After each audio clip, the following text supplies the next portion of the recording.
Bom, eu nunca recebi tanta pergunta na minha vida, hein? Aproxima. Aqui tem 19 perguntas e uma extra. Vamos ver se dá tempo de conversar sobre isso, que assim eu não frustro o que vocês estão querendo saber. Em vez de eu falar sobre o que eu quero falar, eu vou responder o que vocês perguntaram aqui, né? Só que eu agrupei um pouquinho, porque tem várias perguntas que são econômicas, outras que são mais de ordem política, e outras que são nem uma coisa nem outra. Algumas sobre educação e tal. Vamos começar com as Tá. Vamos começar com as questões econômicas, então, que são mais fáceis. Já falei para ele. Já falou. Essa é extra. É a 20ª questão. Bom, aqui vocês começam perguntando pelas privatizações, mas logo em seguida tem uma outra, no número 3, sobre o processo de estabilização econômica e tal. As dificuldades, a passagem da hiperinflação para a paridade real, dólar, não sei o quê, e isso tem a ver também com a mesma coisa. Depois vem em seguida o protecionismo agrícola dos europeus, americanos, o que se faz com o mercado globalizado e tal. E também a questão do pré-sal, enfim, é toda uma... É a questão da infraestrutura, bom, esses são mais específicos. Então vamos lá. Questão da estabilização, privatização, relação do Brasil com o mundo econômico em geral, com a globalização e tudo mais. Bom, vocês são muito jovens e é uma felicidade isso. Até porque não passaram pela inflação nem pela hiperinflação, né? As pessoas um pouquinho mais antigas, como a Daniela, ou eu, não tivemos a mesma sorte de vocês. Então, o Brasil, depois dos anos 80, mas basicamente nos anos 80, a partir mais de 82, passou a sentir muito fortemente o processo da inflação. Por quê?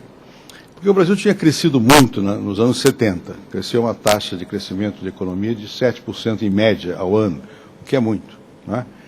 E o Brasil tinha se endividado bastante para poder crescer, para fazer Transamazônica, uma série de obras grandiosas, chamavam na época de obras de impacto, era regime militar, era ditadura, e fizeram muitas dívidas, e, por outro lado, houve um problema com o preço do petróleo no mundo.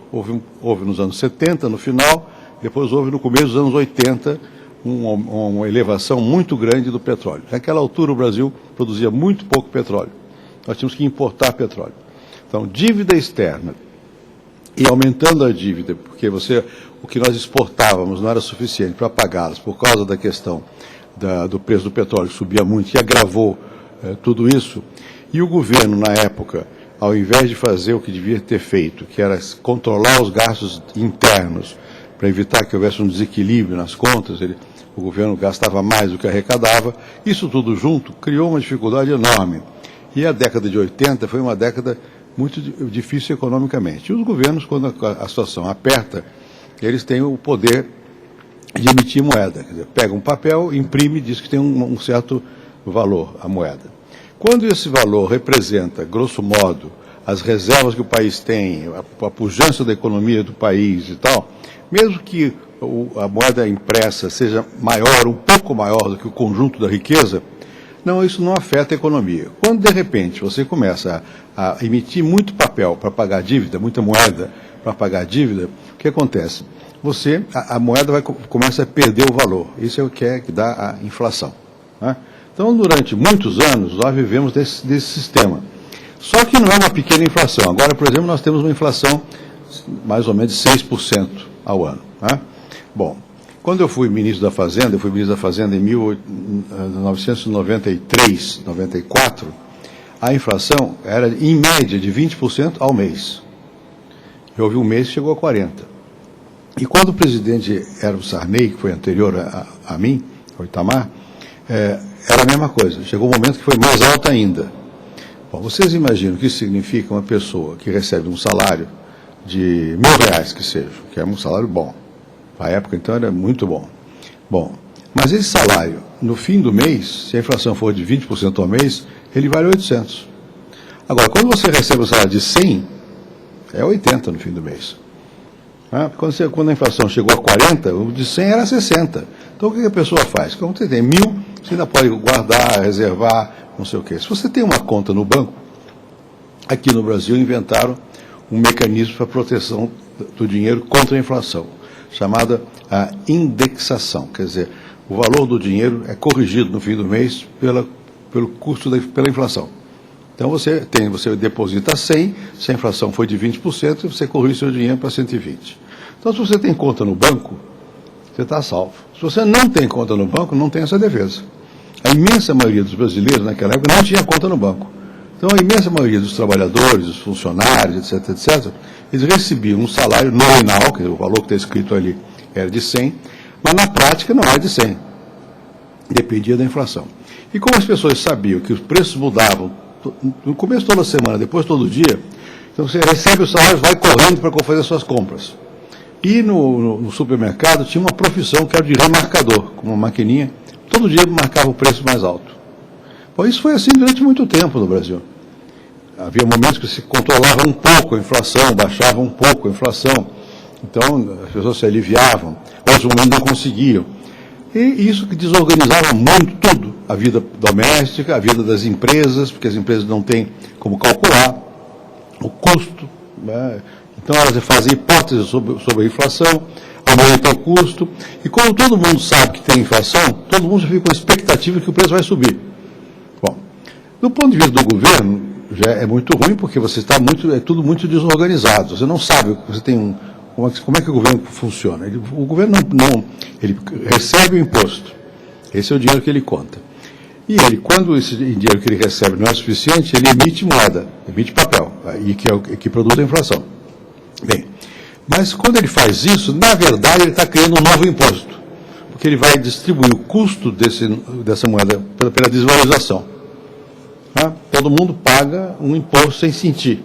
Está subindo o preço e tal, e o governo também. E o governo tem uma outra defesa, é que ele faz a indexação dos impostos. Quer dizer, você quando vai pagar o imposto, você corrige também pelo valor, pelo índice de inflação. Subiu a inflação, você paga mais imposto. Mas o governo não paga seguindo esse índice, porque o aumento de salário era a cada 6 meses, cada 1 ano. Então você vai comprimindo a capacidade de compra das pessoas, e o governo vai com o imposto que ele arrecada, vai dando conta do recado. Contrata uma obra, se atrasou 3 meses, já o governo ganhou. Na verdade, não ganhou porque o empreiteiro já sabe o que vai acontecer, isso põe o valor da obra mais alto. E ninguém sabe, ninguém consegue controlar muito como é que estão as coisas. Bom, isso que era a inflação aqui no Brasil, e isso era o cotidiano. E houve muitas tentativas de acabar com a inflação, várias. Acho que 7 até chegar ao plano real. Bem, quando nós fizemos o plano real, eu não vou entrar no detalhe do plano real, porque é muita tecnicalidade, nós conseguimos acabar com a inflação. Mas isso é um modo de dizer, isso não acaba a inflação num dia. Isso é um mecanismo muito complicado. Você tem que refazer, primeiro tem que forçar o governo a gastar menos. Então você tem que chegar no Congresso e cortar o orçamento. No meu caso, quando eu era ministro da Fazenda nessa época, eu cortei 50% do orçamento. Isso é uma dificuldade. O pessoal gritou, reclamou, esperneou, porque acima 50%. Digo, eu vou cortar 50%, porque vocês recebem 100%, vocês não sabem quanto vale esse 100%. Se a inflação for de 60% ao ano, você já comeu mais que a metade. Se eu cortar 50% e não houver inflação, vocês vão até ganhar um pouquinho. Foi uma luta, mas conseguimos cortar os gastos. Depois você tem que reorganizar tudo, porque quando você está com a inflação, as dívidas crescem muito rapidamente também. E as dívidas entre os estados e dos estados com a União cresciam muito, porque muitos governadores resolviam não pagar. Não pagavam o custo da energia elétrica, que era feita pelo governo federal. Então os estados estavam com muita dívida. Bom, e os estados, além do mar, naquela época, tinham bancos. Cada governador tinha um banco. E os governadores mais irresponsáveis, e mesmo os não irresponsáveis, porque era o modo de sobreviver, eles tomavam o dinheiro emprestado do Banco do Estado. Bom, e não pagavam. Né? E então aumentavam muito, faziam obras, aumentavam o salário e tomavam dinheiro do Banco do Estado. Quer dizer, de alguma maneira, eles estavam fazendo o que o governo federal pode fazer, quer dizer, emitir moeda. Eles não têm esse poder, só quem pode fazer o bilhete de moeda é assinado pelo ministro da Fazenda e pelo presidente do Banco Central. É só o governo federal. Mas, na prática, os governadores dos estados também emitiam, eles faziam dívidas e não pagavam, emitiam títulos. No final, como você não pode deixar o banco quebrar, o Banco Central do Brasil, que é o banco que controla tudo isso, acaba pegando toda essa papelada e aumentava a dívida do governo. Então levou muito tempo para acertar tudo isso, renegociar a dívida pública, obrigar a que os estados não pagassem. Aí começamos a questão da privatização. A privatização, no caso dos bancos, depois eu digo o resto, era um mecanismo para evitar que o poder político local usasse o banco de modo a produzir inflação. Então nós resolvemos privatizar os bancos dos estados. Hoje não tem nenhum banco estadual, tem banco de fomento, que é outra coisa, mas não tem bancos.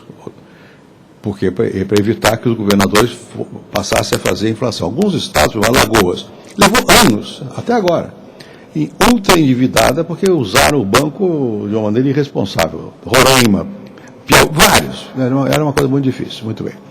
Além disso, quando se está tentando fazer a estabilização da economia, quer dizer, fazer o governo agir com responsabilidade, não gastar mais do que arrecada, um pouco mais pode, mas não muito mais, etc., etc., falta dinheiro. Isso nos levou a aumentar imposto. Por exemplo, o CPMF foi para poder fazer o serviço de saúde, o SUS. Bom, e o governo não tinha mais dinheiro também para continuar investindo nas empresas que estavam na mão dele. Então, por isso que foi. Por que privatizar a Companhia Vale do Rio Doce? Porque a Companhia Vale do Rio Doce, naquela época, não dava lucro para o governo. Primeiro, os partidos tinham tomado conta da empresa. Aquilo já era bastante um cabide de emprego. E ela dava um lucro, nada ao governo. Ela dava mais despesa do que recurso e o governo não tinha dinheiro para investir mais para se expandir. Companhias de telefone. No Brasil havia, não me lembro quantas, mais de umas 20 companhias telefônicas dos governos, do governo federal, nos estados. Isso era, só nas companhias telefônicas o governo federal nomeava 125 diretores. Era uma briga de partidos. Os partidos queriam nomear. Para quê? Eu sempre dizia, mas o telefone dá voto? Dá dinheiro. Né? Nas compras, na corrupção, não sei o quê, e aí dá indiretamente voto. E, além do mais, você não tinha recurso para poder fazer a modernização das empresas. Vocês não são dessa época, mas no passado mesmo, o sistema de telefonia no Brasil foi criado pelo governo, e pelos governos militares, que deram um impulso grande até na Embratel, e fizeram um sistema de telefonia. Mas, na medida que o governo ficou sem dinheiro para investir mais, as linhas não cresciam. Então, você, para ter uma linha telefônica, custava, sei lá, mais ou menos $10 mil. Né, uma linha telefônica. E levava um tempo enorme para ser instalado. Quando você pega o telefone, não tinha linha, não dava linha. Então você tira o telefone do gancho, põe do lado, espera ver se cai a linha. 5 minutos, 10 minutos, 20 minutos. As empresas tinham um office boy para ficar escutando a linha. Pegou a linha, pega, fala. Quer dizer, o Brasil tinha que dar um salto tecnológico nisso. E o governo não tinha condições. Então, essas foram as razões pelas quais foi privatizado o sistema.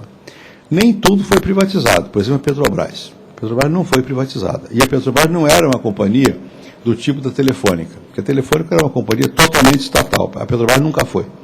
A Petrobras sempre teve ações na Bolsa, desde o início. Era uma companhia mista.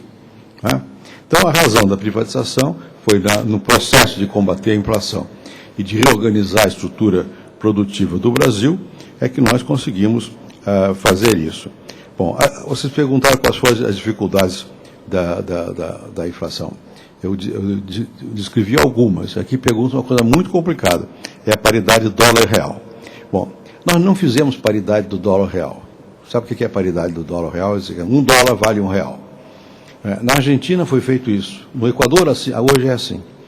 Quer dizer, o Banco Central, o governo, pode decidir que ele vai assegurar que cada moeda nacional, no caso real, vai valer o equivalente à moeda americana, ou qualquer outra, libra, o que seja. Faz-se isso para quê? Para as pessoas terem uma unidade mais estável de referência. Quando você ganhar R$100, você sabe que você ganha $100. Bom, isso ajuda muito a controlar a inflação. Mas tem um problema, é que você, quando faz isso, quem toma a decisão efetiva, que vai decidir como é que vai fazer a política de juros, a política monetária, não é o governo do Brasil, é o governo americano. Que nós não, no caso do dólar, que nós não temos poder nenhum para desvalorizar o dólar. Não temos poder nenhum para dizer qual é a taxa de juros do dólar. Né? Então nós não fizemos a paridade com o dólar, entre o real e o dólar. Nós inventamos uma moeda que não existia, chamada URV, Unidade Real de Valor, que era uma moeda virtual. Isso para ensinar a população que, como estava a população há 20 anos só tinha inflação, ela sempre achou que a moeda desvalorizava, que era natural. Eu, não é natural. Então vamos fazer o seguinte, cada preço vai ser escrito em duas moedas, no Cruzeiro Real, que era a moeda da época, e na URV. A URV é estável. Então você diz, essa garrafa aqui custa hoje uma URV e R$1, um Cruzeiro Real. Amanhã, em Cruzeiro Real, ela custa 1,1. No fim do mês, 1,3. Mas essa aqui, em URV, continua valendo 1. Para pessoas entenderem que a inflação é uma doença da moeda e para ter uma estabilidade. E num dado dia, que foi no dia 1º de julho de 94, nós mudamos todas as moedas que estavam em circulação no mesmo dia, de URV, do Cruzeiro Real para Real, no valor da URV. Né? Mas nós não usamos o dólar nunca. E houve havia a possibilidade do governo desvalorizar a moeda. Isso é importante. Se você perguntar uma coisa difícil, eu tenho que responder coisa difícil. Isso é importante, porque quando você exporta, se a sua moeda está muito valorizada, você tem menos mercado lá fora.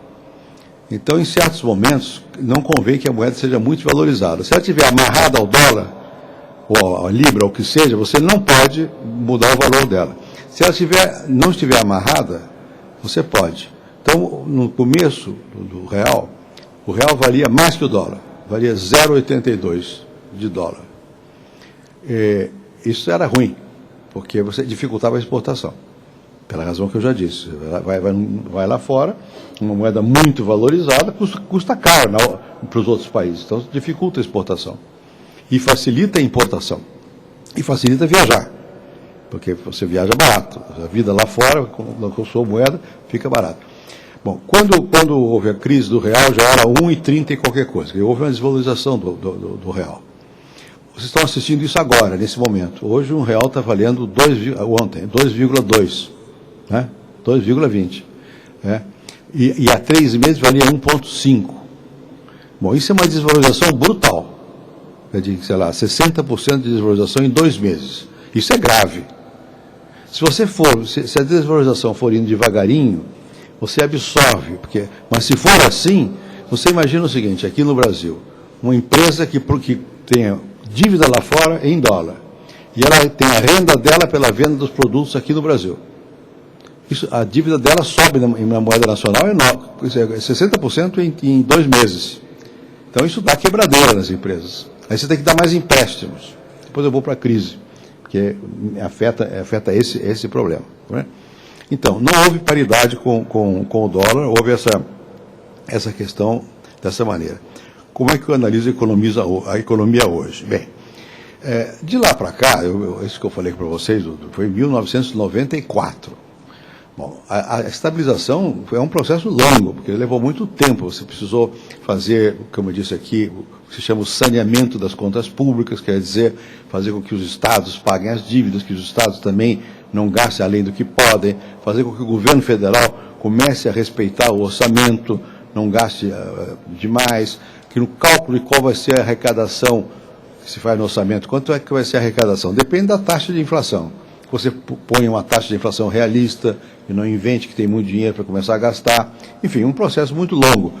Tem que vender parte das propriedades do governo para poder pagar as contas, tem que resolver a questão da dívida externa. Quando eu fui ministro, o Brasil estava em moratória, quer dizer, deu calote, foi preciso renegociar a dívida toda, baixar a taxa de juros. É um processo. Você não resolve a inflação assim do dia para a noite.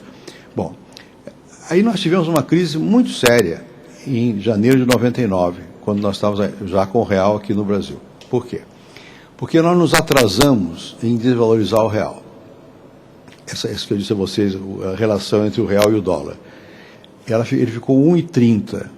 E isso estava dificultando as exportações. E quando o mercado financeiro do mundo percebe que tem uma moeda que não está correspondendo exatamente ao valor dela, que não foi, eles fazem uma especulação, eles atacam a moeda. Quer dizer, eles começam a tirar dólar daqui. Né? E você tem que pagar o dólar, eles compram o dólar, para eles barato, que está 1,30 quando devia estar 1,80, digamos. Então eles ganham 0,5. Então começa a mandar dólar embora daqui. E as reservas do Brasil, que o Banco Central tem, o dinheiro que sobra das transações entre o Brasil e o mundo, diminuem rapidamente. Em 1997, quando houve um desses ataques, nós tínhamos 77 bilhões de dólares. 3 semanas depois não tínhamos nada, ou quase nada. Bom, então você tem que ter uma boa reserva, e mesmo tendo, se a moeda não está equilibrada, ou seja, se ela está supervalorizada, é um perigo. Pode ser atacada. Bom, no caso do Brasil agora aqui, o que está acontecendo é uma coisa parecida, mas eu vou deixar para daqui a pouco isso. Apenas dizer o seguinte, então, esse foi o começo de um processo de reorganização da economia brasileira. Nós tivemos, em 99, um ataque desse tipo, especulativo, contra a moeda. O que os mercados queriam? Que o Banco Central, em vez de manter o valor da moeda em 1,30, subisse mais. Quando eu mudei o presidente do Banco Central, o novo presidente do Banco Central, quando ele foi dar a definição da regra pela qual ia haver uma correção, ia, portanto, desvalorizar a moeda, os especuladores do mundo todo acharam que não havia firmeza nem reserva suficiente. Atacaram. Bom, então começaram a mandar dólar embora. Então, arrebentou o sistema. Então, nós criamos um outro sistema, chamado do câmbio flutuante. O que quer dizer o câmbio flutuante? Em vez do Banco Central dizer, a minha moeda vale 1,3 dólar, é o mercado quem diz, como agora. O governo não sabe quanto vai valer o dólar amanhã. Como não sabia ontem, e nem pode interferir. Interfere mais ou menos, eu já digo como. Então, a moeda varia, segundo a busca ou a oferta dela no mercado internacional.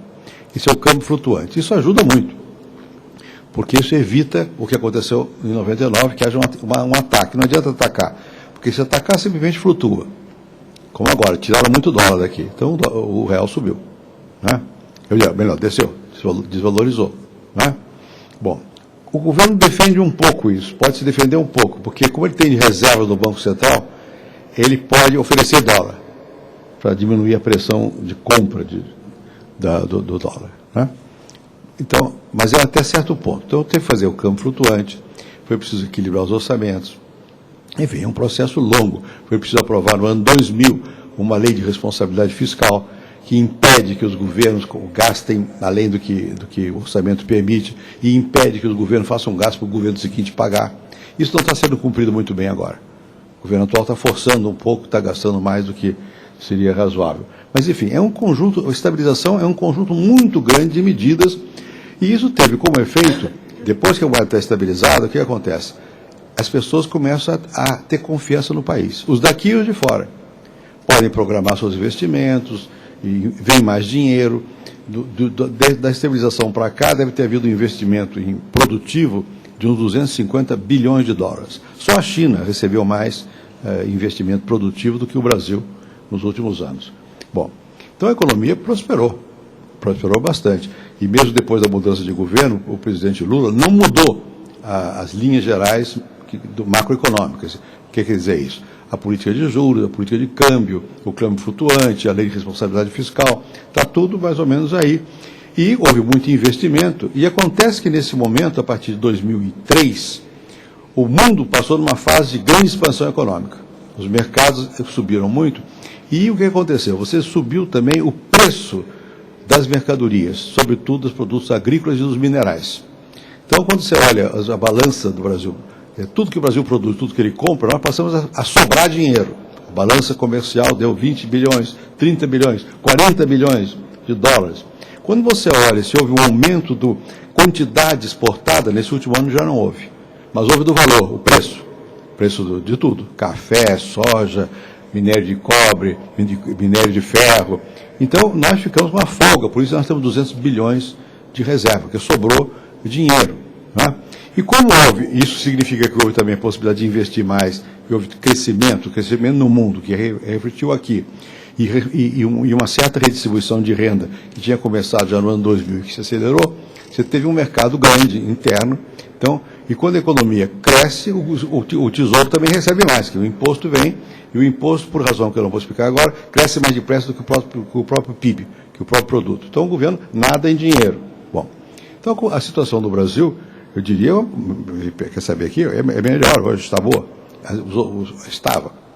Os fundamentos da economia foram respeitados, houve crescimento, houve mais emprego, etc, etc. Então, por que agora essa crise e até que ponto ela nos afeta, que é a sua pergunta?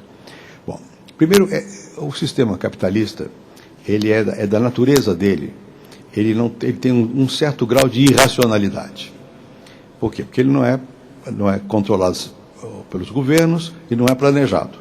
Não é? Tudo você vai decisões caso a caso, no mercado, dia a dia e tal.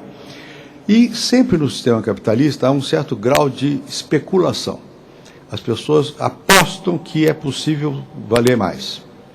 O caso mais famoso é o famoso das tulipas, que já estou cansado de me ouvir falar, mas que é o seguinte: isso foi no século XVII, que na Holanda, que produz tulipa, começou a haver uma supervalorização de tulipas.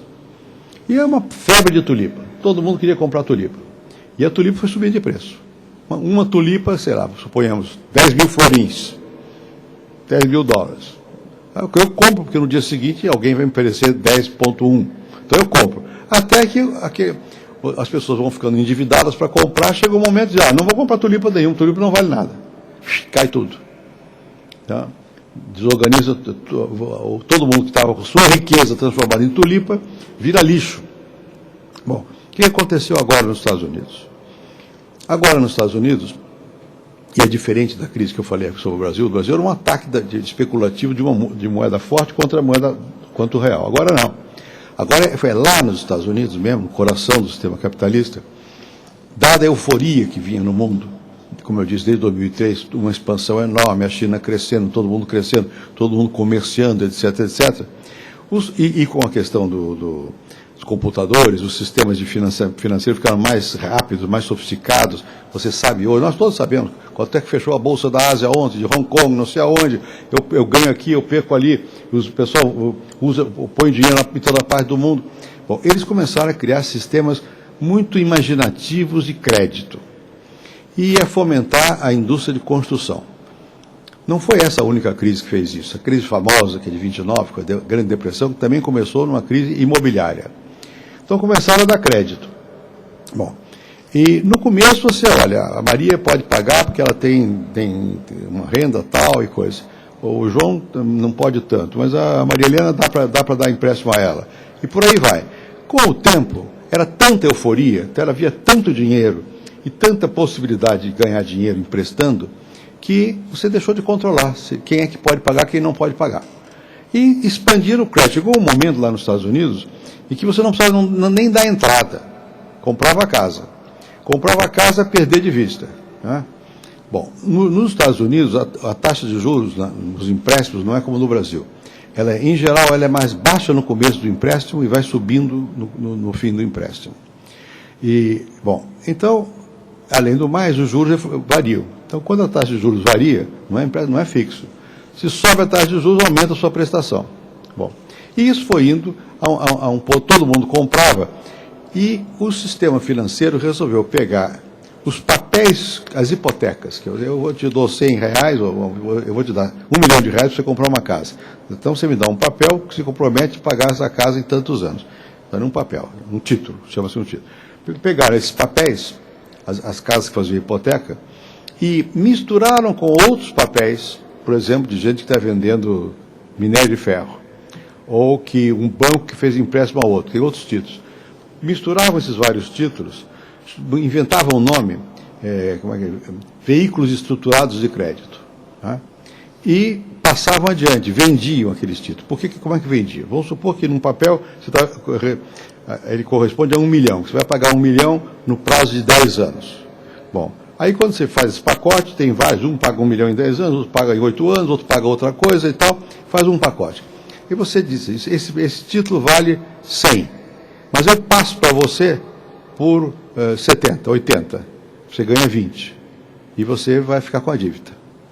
Assim foi feito. Então, você começa comprando uma casa numa cidadezinha lá dos Estados Unidos, numa loja hipotecária daquela cidade, essa loja hipotecária pega esse papel, vai para um banco, o banco tem uma agência que diz que não é do banco, é disfarçada, mas que é do banco, para pegar esses títulos, mistura com outros títulos, faz o mesmo sistema, faz um pacotinho, vende para um terceiro, aí vai vender para um banco que está na Suíça, outro que está na Espanha, outro que está na China, outro que está não sei aonde, e as pessoas nem sabem o que corresponde, o que está avalizando esse pacote todo. É uma casa em Providence, que é onde eu moro por lá, no interior dos Estados Unidos.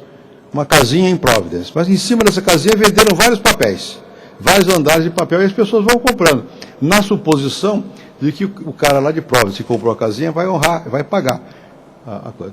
Quando subiu os juros, que deixou, e o valor da amortização, da prestação ficou muito alto, o cara de Providence diz, eu não pago. E aí começa a cair o preço das casas. Quando começa a cair o preço das casas, quem tem casa diz, por que eu vou continuar pagando se é minha casa? Eu comprei por 100, está valendo 80, e amanhã vai valer 60. Eu deixo a casa, vou-me embora. Não adianta nem eu vender a casa, porque eu vou realizar o projeto. Vou-me embora, deixo a casa com o banco. O que o banco vai fazer com aquela casa? Põe no leilão. Por exemplo, nessa cidade que eu dei o exemplo, que eu dava aula lá nos Estados Unidos, um dia eu vi no Jornal da Cidade, outubro do ano passado, 800 casas que estavam indo para leilão, naquela cidadezinha. Quando você vai pôr no leilão uma casa num quarteirão, desvaloriza todas as outras, porque no leilão ela vai valer menos. Então, então o valor das casas vai caindo, as pessoas vão deixando de pagar mais e mais e mais, e isso tudo já passou pelo mundo afora para outros bancos, e aí descobrem a mesma coisa que das tulipas. Esse papel não vale a nada, porque a pessoa que está lá embaixo garantido não vai pagar. Isso foi o que aconteceu. Estou falando de uma maneira simples nos Estados Unidos. O que aconteceu foi isso, quer dizer, começou a ver, então aumentou o que se chama inadimplência nas casas de hipoteca. Só que essas hipotecas estavam ligadas aos bancos e misturadas com outros títulos. Aí eu não vou nem falar porque é muito complicado. Faziam os chamados derivativos, aí entram apostas. Por exemplo, aqui no Brasil agora vocês viram que 2 empresas grandes estão em dificuldade. Por quê? Porque tem uma questão no mercado financeiro que é a seguinte: eu faço uma aposta de que o real não vai valer mais do que menos que 1,70 por dólar. Bom, então eu digo, se daqui a 3 meses eu tiver o real com 1,50 e você falou 1,70, você me paga 20. Se for o contrário, eu te pago. Acontece que foi de 1,50 para 2,20. Você imagina quanto as empresas que fizeram isso, quem que faz isso? As empresas que exportam, porque as que exportam têm dinheiro em dólar. Então, elas antecipam a renda delas, fazendo uma aposta, e dizendo, daqui a 3 meses eu vou te pagar. Mas o dólar não vai variar mais do que isso. Quando variou mais, arrebenta a empresa. Porque ela não tem o dinheiro para pagar, ela está fazendo, é um cassino ao mesmo tempo. Tem misturado, tem coisas que são legítimas e coisas que não. Bom, então o que aconteceu? Isso tudo, essas hipotecas todas, na verdade tinham bancos por trás delas.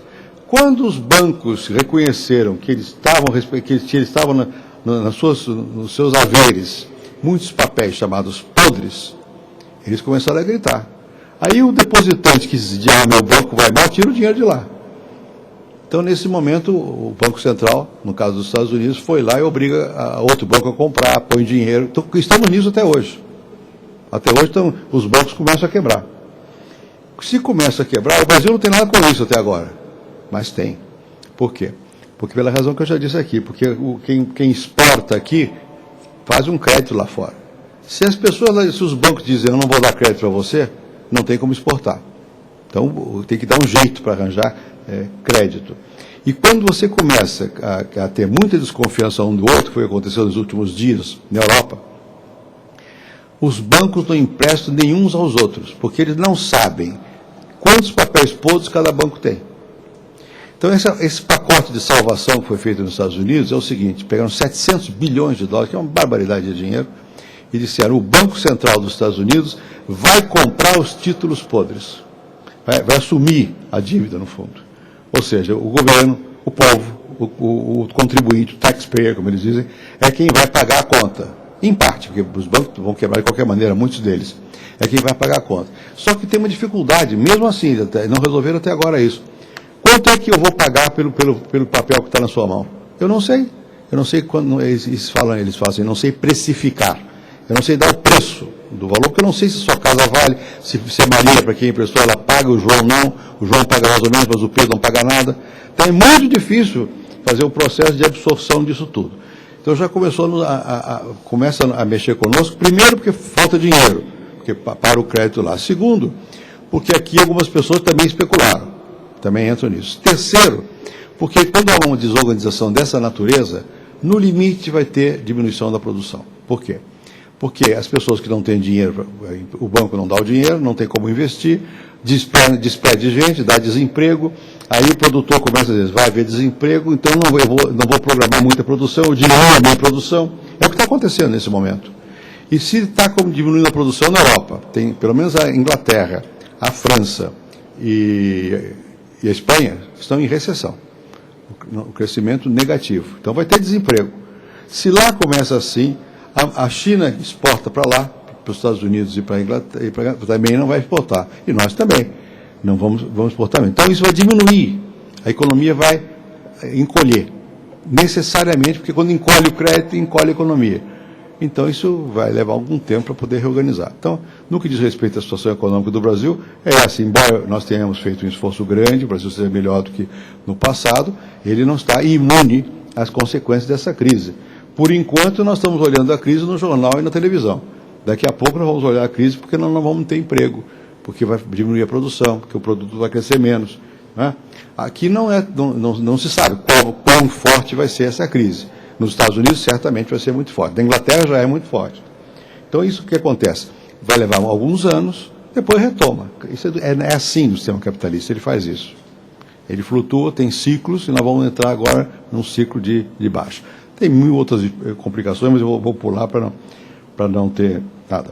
Bom, sobre a questão econômica, ainda vocês perguntam aqui, a Petrobras e tal, a questão do pré-sal, nos coloca na posição econômica mundial ou é uma falácia política? Mais ou menos. Existe o pré-sal. Né? Todo mundo sabia que existe, não é novidade. Tem petróleo, por exemplo, no Canadá, lá em cima. Tem petróleo. Tem petróleo, tem na Argentina. Agora tem em toda a parte. O problema é o custo. Né? Quanto custa para tirar o petróleo a 6 mil metros de profundidade? O petróleo a $100, vale a pena. Eu não sei. E ninguém sabe, na verdade, até agora.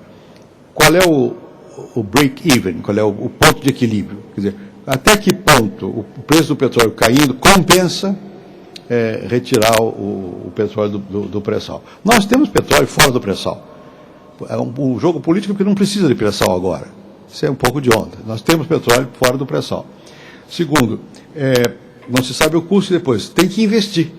Como é que você tira petróleo? Tem que investir muito. Custa caríssimo, aquelas sondas para chegar lá, é um aluguel. Bom, com a crise de crédito é difícil que se consiga aí. Não é? Então, é verdade, tem petróleo, tem no pré-sal, é bom que tenha, é um potencial, mas não é um maná. Né? E mais ainda, nós vamos, no pré-sal, pelo menos o que está quantificado agora, daqui a 6, 7 anos, lá para 2017, nós vamos poder produzir do pré-sal 3 milhões de barris de petróleo por dia. Hoje nós produzimos 2, então seriam 5. Só que o petróleo acaba. Então, desses 2 que nós produzimos hoje, daqui a 7 anos, a capacidade é menor. E o Brasil consome mais se a economia crescer. Então, não é tanto petróleo assim, mas é bom. É uma coisa boa que está aí. Bom, agora vamos às questões de tipo mais político, porque, ainda econômico. O que está pior do domínio federal é infraestrutura, saúde e segurança. É difícil responder, porque eu acho que a segurança é um problema dramático, né? Não é deste governo, todos os governos, não quero tirar a culpa de governo meu, nem sequer, e que nós não estamos tomando a sério a questão. Por que nós não estamos tomando a sério? Porque a segurança hoje está ligada com a droga. Em grande medida, a questão do tráfico de droga e do uso da droga está relacionada com a questão da segurança. E nós não temos nem sequer ainda a consciência da gravidade disso. Estamos sentindo no Rio de Janeiro. Eu pertenço a um grupo de ex-presidentes que criamos uma comissão para discutir a questão das drogas na América Latina. Estive reunido com eles, estive na Colômbia recentemente. A Colômbia é grande produtora de droga. Bom, o governo da Colômbia fez um enorme esforço, o governo americano apoiou. Eles conseguiram desarticular um grupo de guerrilheiros, mais ou menos, chamado FARC. Mas, além das FARC, tem lá os traficantes e os paramilitares, que são da direita. Na verdade, todos três produzem droga. E eu fiquei surpreso nessa visita que fiz à Colômbia, que eles realmente conseguiram avançar muito militarmente contra as FARC. Mas a quantidade de coca plantada não diminuiu. Continua lá. E um comandante que faz a chefia do combate à droga disse, olha, a gente acaba com o traficante, mas não com o tráfico. Eles inventam outros sistemas e tal. Bom, mais grave do que na Colômbia hoje é no México, onde, por causa da fronteira com os Estados Unidos, onde o presidente atual, chama-se Calderón, é um homem valente e resolveu combater a droga. Mas um pouco ingenuamente, não tomou a lição da Colômbia. Ele demitiu 3.000 policiais e militares, porque eram corruptos. Só que são os primeiros 3.000, quase tudo estava corrompido pela droga em certas regiões. Agora, ele nomeia novos militares, os grupos de traficantes matam os militares. Na região da fronteira do México, e Sinaloa, não sei o quê, Tijuana, eles matam, eles tiram a cabeça e jogam na rua. Mas não é que mata um por um, 20, 10, 15 por dia. Já mataram 3.000 até hoje. Bom, é uma guerra. E, eu, conversando com o pessoal da Colômbia, olha, eles não sabem o que vai acontecer, porque eles não estão preparados para essa guerra, eles perdem a guerra. É uma guerra longa, precisa de tecnologia, não adianta botar militar armado, você mata, mas eles continuam ali. Você tem que ter forças especiais, tem que ter sistema de inteligência, tem que ter uma ação social muito intensa para ocupar os lugares onde eles estão lá. Enfim, é um processo muito complicado. E nós no Brasil, agora no Rio, começaram a matar. Bom, daqui a pouco não dá para matar o tempo todo. Tira o exército não foi preparado para ser polícia. Volta com não é uma coisa fácil. E esse é o núcleo maior, não é só por isso, da insegurança. Pode melhorar? Pode. A taxa de homicídio em São Paulo caiu consistentemente desde 1999. Aqui onde vocês estão, que é uma zona que a pessoa tem medo à noite, eu ando às vezes. Aí não é tanto perigo assim. Por quê? Podem roubar a carteira, mas a taxa de homicídio no centro de São Paulo é igual à taxa de homicídio no centro de Paris. Caiu muito. Porque a polícia fez por muitos anos, tem que juntar as polícias, tem que ter uma ação contínua, tem que prender muita gente, tem que ter presídio. Quando você vê quantos presos há por 100 mil habitantes em São Paulo e no Rio, aqui é 3 vezes mais que no Rio. Agora, isso levanta outras questões. Se você começar a prender o consumidor de droga, não tem penitenciária que dê certo. Que é muita gente. Então, agora mesmo o presidente do México tomou uma decisão surpreendente. Ele mandou não penalizar o portador de pequena quantidade de droga, quer dizer, não penalizar o consumo. Isso era tabu, porque os americanos não aceitam isso. Mas, possivelmente, não dá para você botar todo consumidor na cadeia.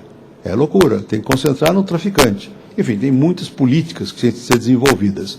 E o que é mais dramático é que hoje os Estados Unidos são autossuficientes em marihuana, como que chama isso aí? Em maconha. Eles são produtores. Aqui todos entendem disso, né? Menos eu. São produtores de maconha. Bom, e eles estão substituindo a cocaína por droga sintética.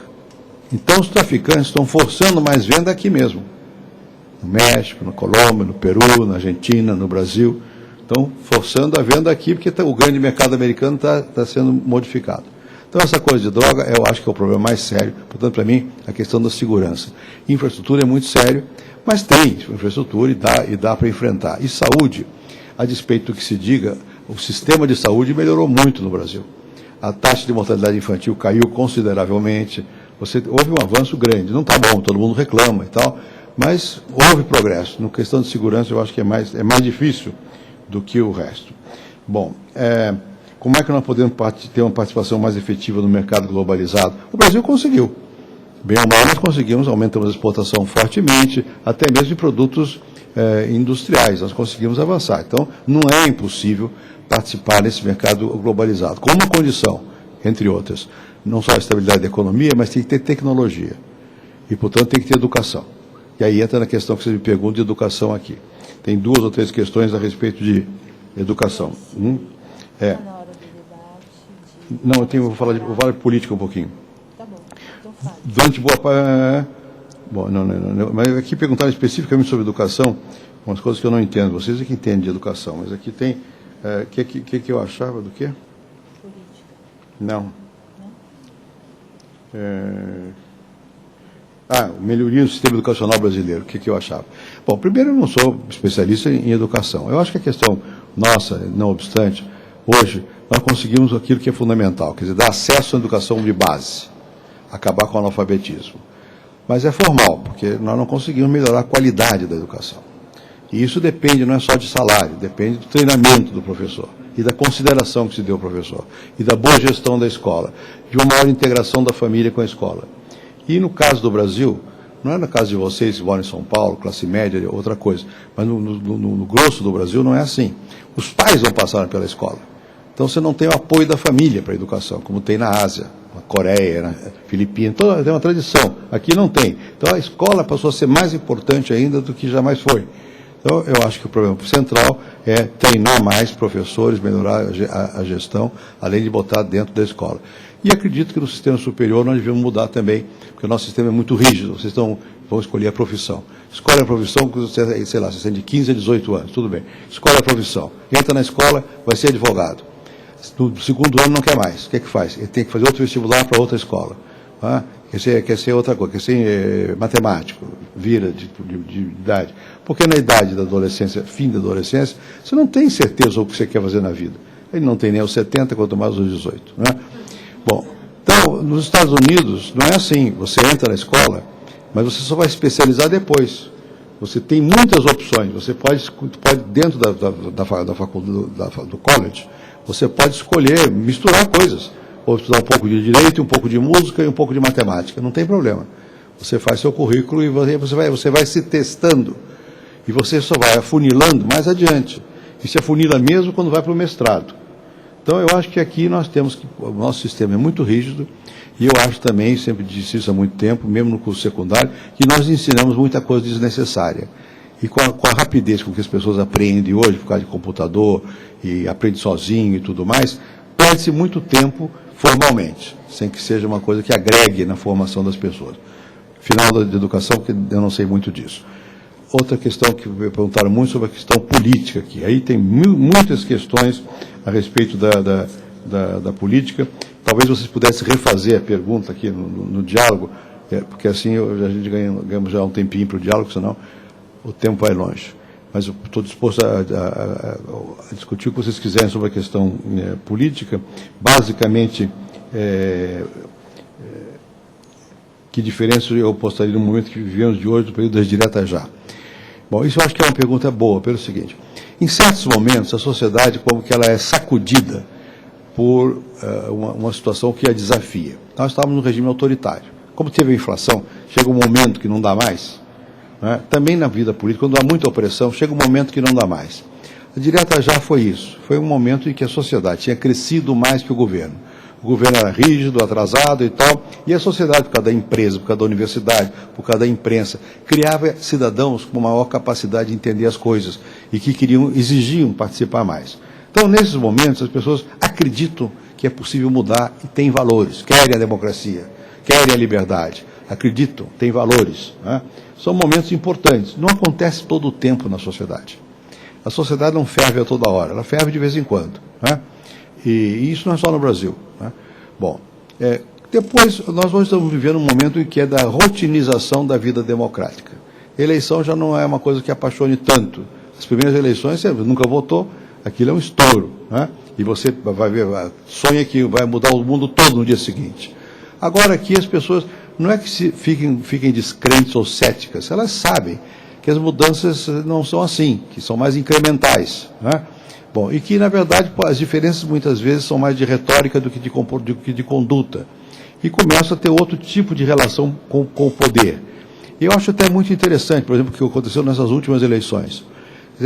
O eleitorado tem uma capacidade hoje de decidir pela própria cabeça. Não adianta, fulano de tal mandou votar. Não vota. Ou vota, depende, mas passa por um filtro. Passa por um filtro, não é automático. Não é? E quando a economia vai bem, como é o caso até agora, foi bem, todos os que estão no governo ganham. De qualquer que seja o partido. Os prefeitos foram reeleitos massivamente. Isso não é porque a população, mais ou menos, a coisa funcionou. Né? Quando deixar de funcionar, vai voltar de outro jeito. Né? Bom, no sistema político normal, tradicional, a escolha é feita porque você tem partidos. Aqui, os partidos são mais ou menos frágeis. E a população muda de opinião e não tem o que segure, porque os partidos não expressam uma crença firme em algum valor. Estou exagerando, mas é isso. Então, o voto varia de um partido para o outro com muita facilidade. Não é erro do eleitor, é porque o eleitor não sente no partido um canal que o conduza, um ponto de referência. Diga-se de passagem, isso está acontecendo no mundo todo, não é só no Brasil. E em certas circunstâncias, muda. Por exemplo, nos Estados Unidos agora. Você vai à vida americana, a vida política americana é morna. Dá a impressão que republicano e democrata é a mesma coisa.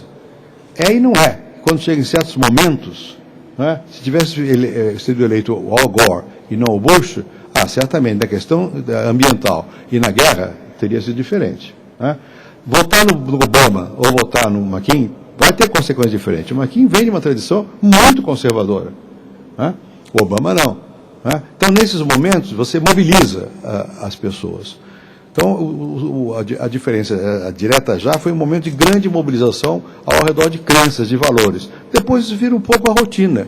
E na rotina você olha mais quem administra melhor ou pior, a economia vai bem, a economia vai mal, não tem nada mais fundamental em jogo. O que não quer dizer que amanhã ou depois não volte a ter. Pode voltar a ter. As sociedades, repito, não fervem todo dia, mas fervem de vez em quando.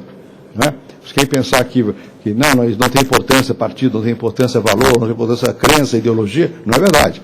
Em certas circunstâncias vai dar uma chacoalhada outra vez. Essa foi talvez a pergunta mais geral que foi feita sobre a questão de política. Se o poder executivo decepciona pela falta de garra e pela inação criada, talvez pela barreira do legislativo. Depende. Eu acho que depende. Quer dizer, nós temos um sistema legislativo muito ruim, um sistema de voto muito ruim.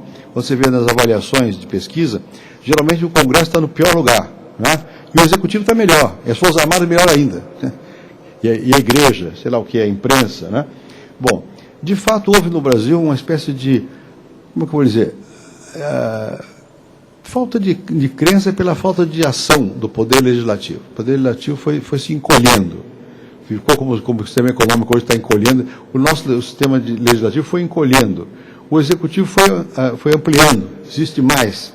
E o poder judiciário começou agora a reagir até ocupar espaço do legislativo.